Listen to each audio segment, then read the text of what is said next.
Accreditation, it's a way of life. IAF and ILAC together really are taking forward this international quality control. It gives us an opportunity to change, to be more flexible, and to lead. It's important to be inclusive. It is important really to be open. Hello, everyone. Our viewers and listeners for ILAC and IAF discussions, welcome to this discussion. And today we are very happy, myself and Veronica, to have two special guests with us. We have the ILAC chair, Mrs. Eti Feller, and the IAF new chair, Mr. Emmanuel Riva.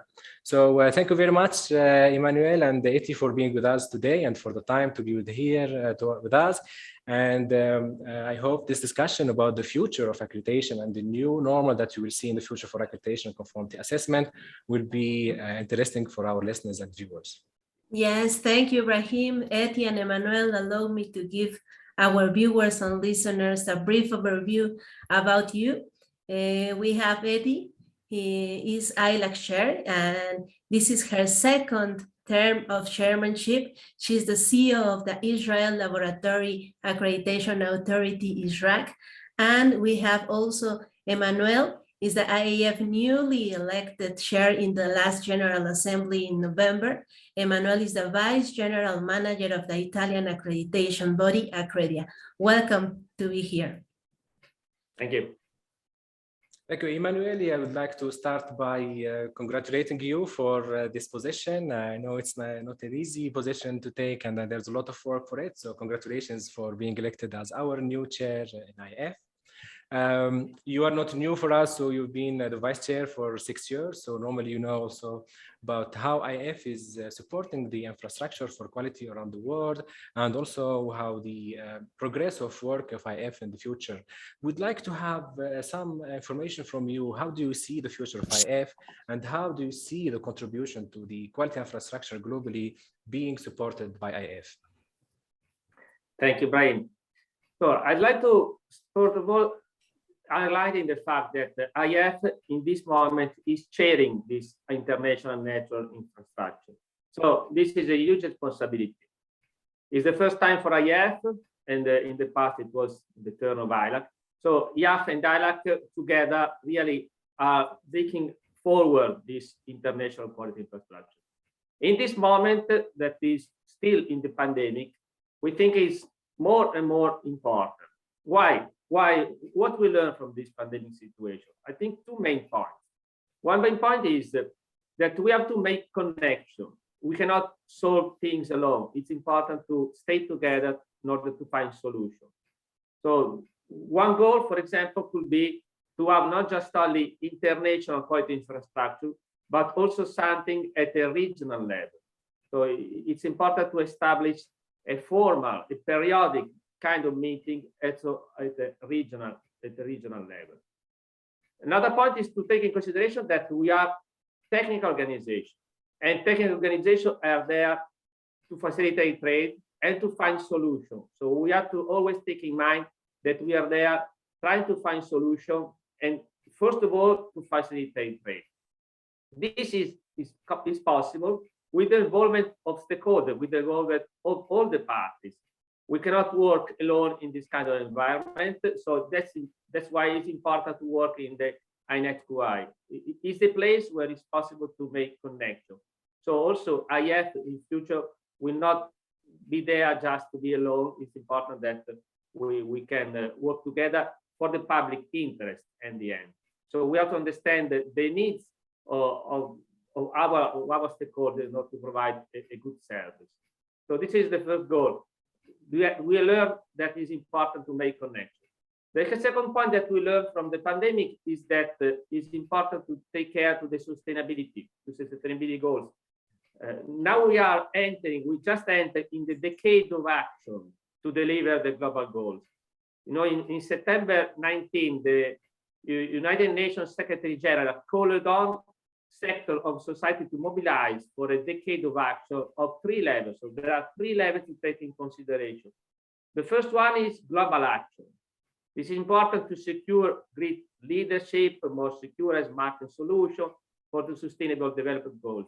We as IAF, we have one proposal, that is the database, where the database for managing system could be one answer specific for green public procurement. So this could be an answer to this need, the global act. At the second level, there is the local act. Local action is embedding the needed transition in the policies, in the budget, the institutional regulatory frameworks of government. And as I said you before, it's important to have the establishing of INET2I at the regional level. The last point that called the Secretary General of United Nations is the People Act. People action, we have seen from standardization body the good initiative of people, planet, and prosperity. So we have to be there. We have to work with the standardization body in this direction. It's not easy. There are many things to do. So for this, I think it's important to have at the high level of IAF a group specialized focused on sustainability. So I will propose in the next year to have a working group at the top level of IAF focused on sustainability. Not closed, but open to stakeholders, also open to people, to organizations that are not today in IAF. It's important to be inclusive. In this situation, it's important to listen also others that are not just only members. It is important really to be open. So this is important step. It's not easy. We can understand it's not easy, but changes are not easy. And this is situation, the changes are huge. So again, the two goals, what we learn is from this pandemic is sustainability and that is important to make connection. So I think this should be the goals of IAF in the future. Yes, Emmanuel, I think that we can say with perfect utility that we can only achieve sustainability and achieve global actions by working together and being inclusive. So with the work in INET2I and with the different international organizations, 14 international organizations working together and under your leadership for this term, to go together and have these actions there. And it's clear that in the next years, the climate action and also the circular economy are new themes that are there. That's why the next year's World Accreditation Day theme will be the sustainability in economic growth and the environment. And I think ILAC and IAF will be having a big support for different stakeholders and partners around the world. And I think that the plan that you did put ahead for IAF will be very supporting for this. I think that the work that have been done together in INET2I is very important. And recently there was some work that have been done between ILAC, IAF, and ISO about the pandemic exactly that we had and how the work changed and how people did use the information technology. And I would like to ask Eti about the work that have been done between ISO, ILAC, and IAF in a survey that was sent around the world. I think they had a lot of interest around the world and people participating in big numbers. And then we have some results about how people see the future, how the remote work and remote conformity assessment can look in the future.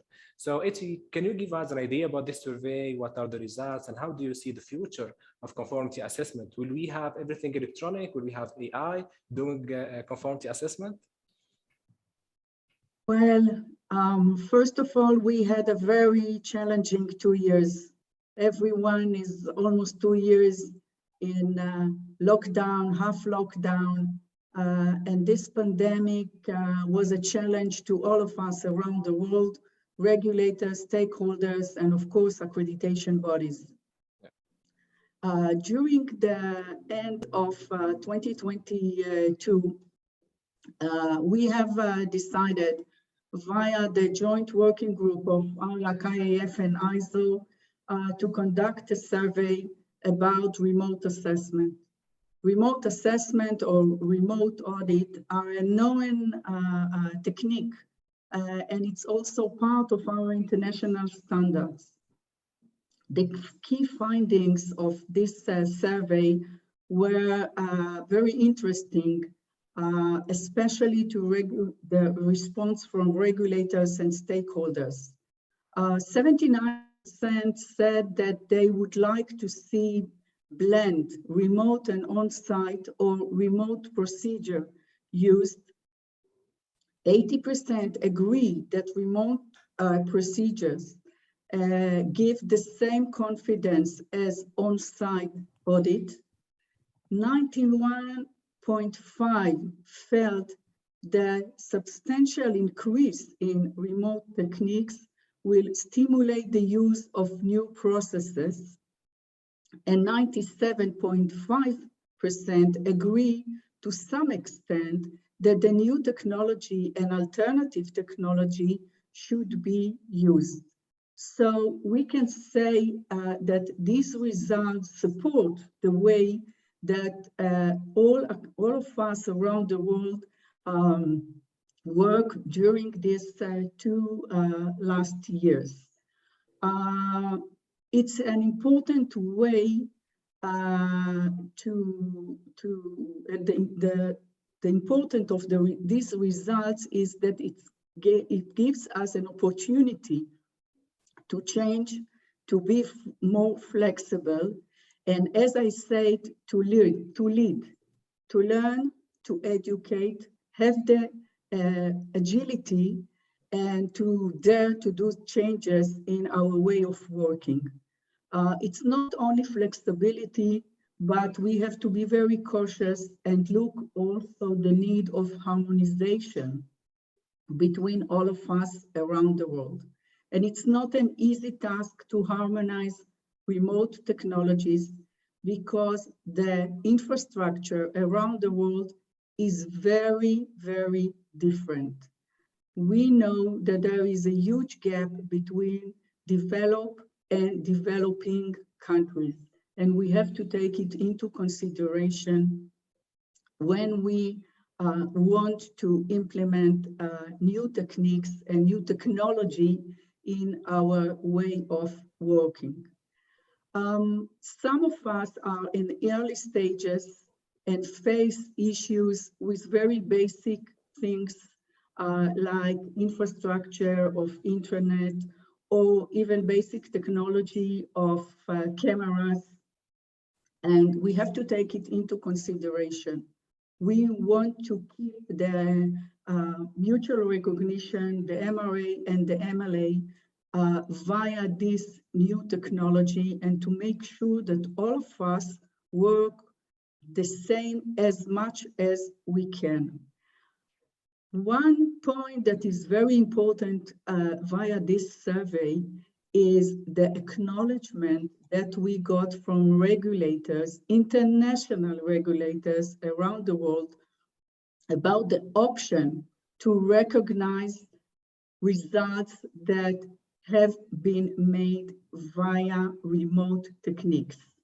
We know that regulators in most countries like the traditional way, and if we got via this survey their support, it's very important to us as international organization.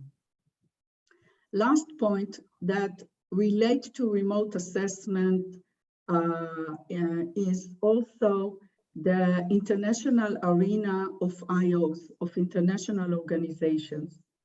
We were part, ILAC and IAF were part of a project made by the OECD. We are two of the few non-governmental organizations that support import and export around the world. And the acknowledgement that we got via these IOs is very important for us as international organization, but also to the recognition of our way of working around the world, including remote assessments.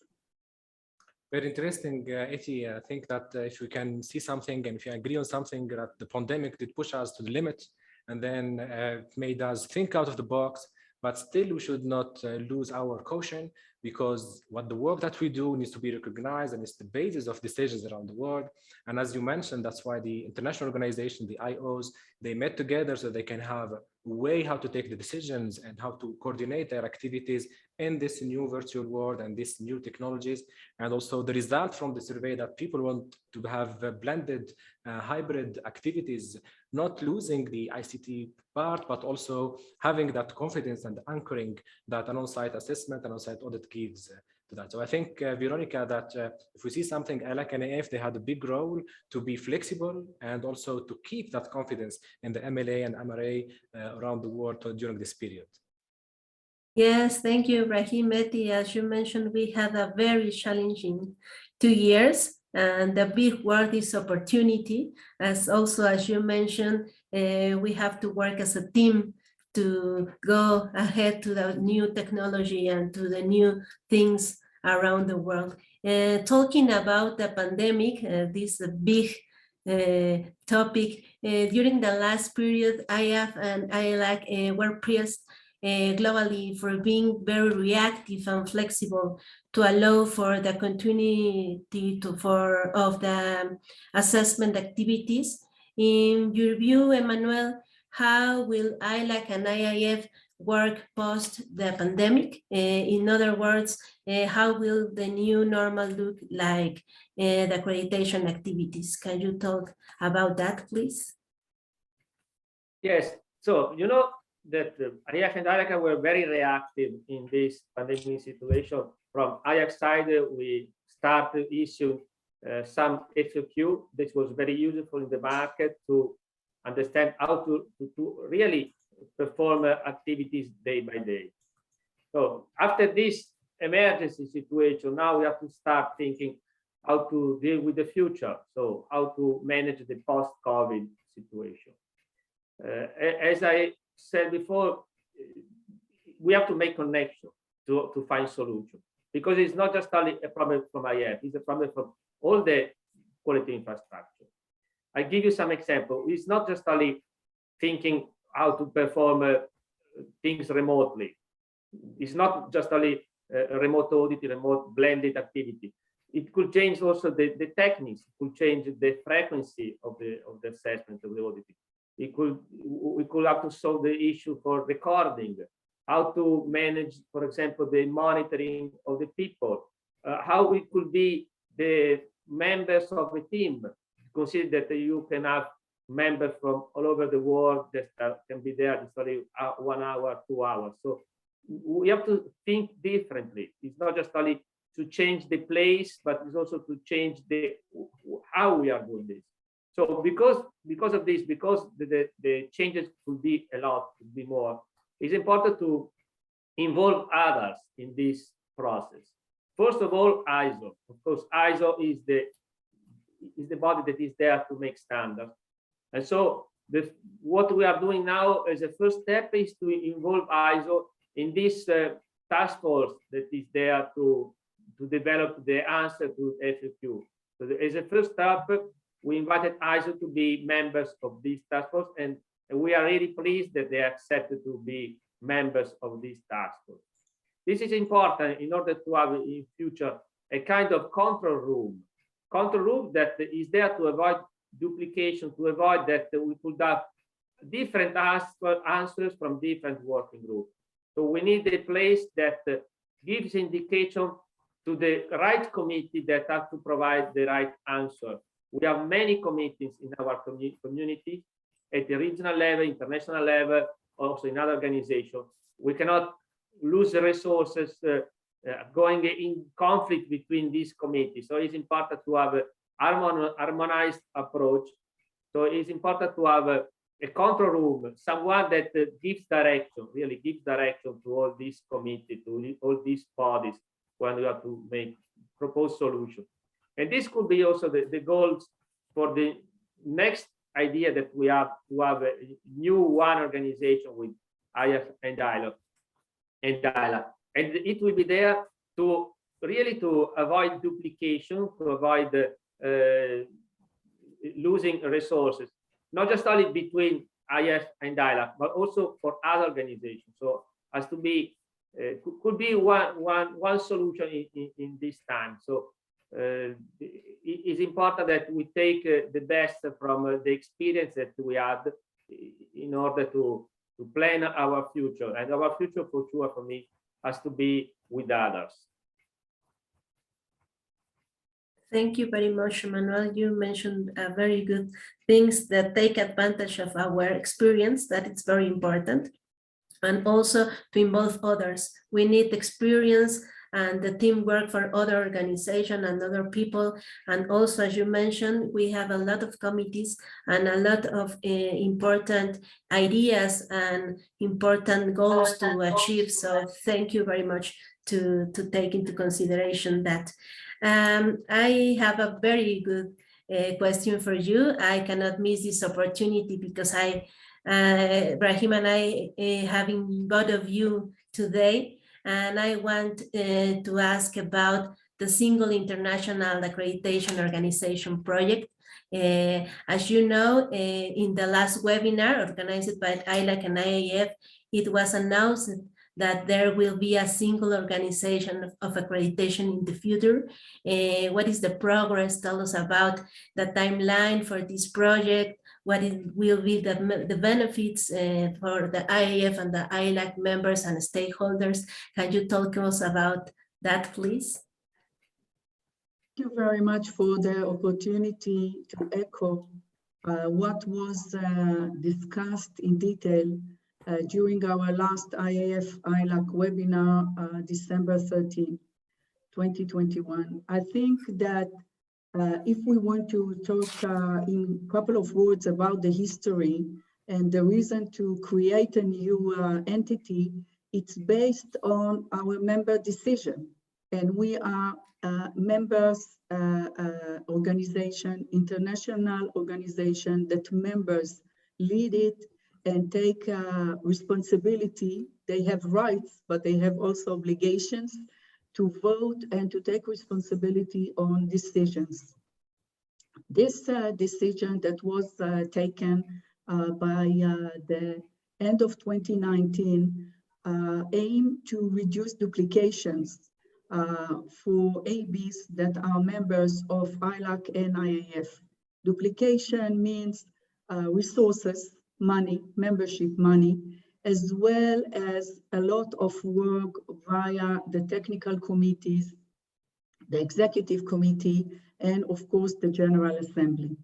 I will tell in details where we are, but I think that the most important things that we began the work, we have a steering group. The members of the steering group are representatives from both ILAC and IAF executive members and regional representative. The aim is to make sure that all members will have the rights that they have till now in ILAC and IAF. There are some issues that we will have to deal and we will have to vote about, and the draft of the AOs and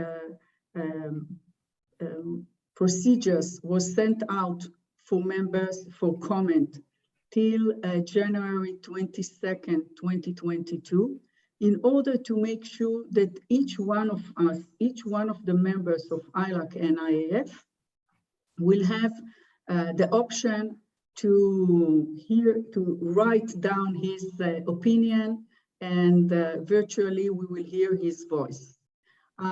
So in general, where we are, on April 2021, the review of the current ILAC-IAF rules was completed.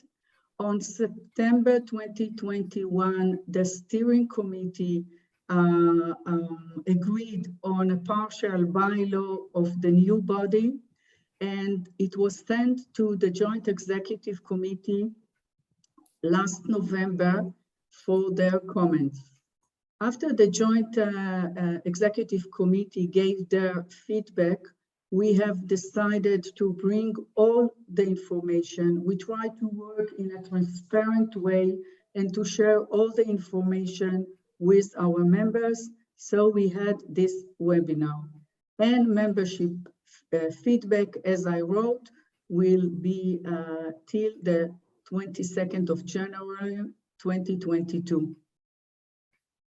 The new body general rules include mission, vision, values, who we are, membership definition, voting rights, and rights to hold a position, and in the general structure. It's not an easy task. We know that some of us will have to compromise, and others will have to live with the situation that it's not a totally new body, because we don't want to make our members to be in a position that they will have to choose whether to stay in the new body or to leave. We want to give all the members of ILAC and IAF as much as we can the rights that they had in the original organization. We hope that the second round of comments, if needed, will be during April 2022. There are some issues that are not easy, and we had to discuss them in the steering committee, and also we vote on them via the joint executive committee, by mean that all members of the executive committee from both organizations had the opportunity to share their opinion. So thank you very much for this information about the single organization. I think many of our members, also stakeholders, would be interested to hear this. And I think, Veronica, maybe here we can come to the end of our interview. I would like to give the last word to Emmanuel and Eti to give us any last words for our members at the end of this year. Yes, before I want to just add in the discussion of the one organization, it's important to take in mind that we are here, this is to improve the relationship between IAF and ILAC. For sure, this is the main goal, in order to have reduction expenses, and so it could be a better organization. But we also take in consideration two aspects for me that are important. First one is the political influence that could have in the market, in the international infrastructure. So if we stay together, we can be listen more clearly from our stakeholders, and so it's important to have more value, more power in what we say. This is the first aspect. Second aspect is also, I think, is a technical. So we are technical bodies, and if we stay separate, there is the risk that we go in different directions. So this is an opportunity also to start a discussion on a technical level. So I'm looking forward, after these years, that we'll have to discuss the Article Association, the rights, who can be member, which power. So they are interesting, but not so much. I think for us that we are technical people, I think it's very interesting the following. So when we will start to have meetings together, talking about technical issues, to see if this could change the mind. So for sure, for some topics, the two communities have different views. So it would be interesting in the future to have a connection in this kind of thing. So this is a greetings for the future. So this is a new adventure. It will be interesting to see how it would be the final word. So on this word, I'm happy to wish you peace and joy for all season long. So happy holidays and happy New Year 2022. Thank you, Emmanuel. Eti? Thank you very much. I want to support what Emmanuel said and to take this opportunity to congratulate him for his new role as IAF chair. One point that we have to take into consideration we have to be inclusive. We have to make sure that regulators, stakeholders, and other IOs will have a place to be with us, to share their information, and to be part of our new organization.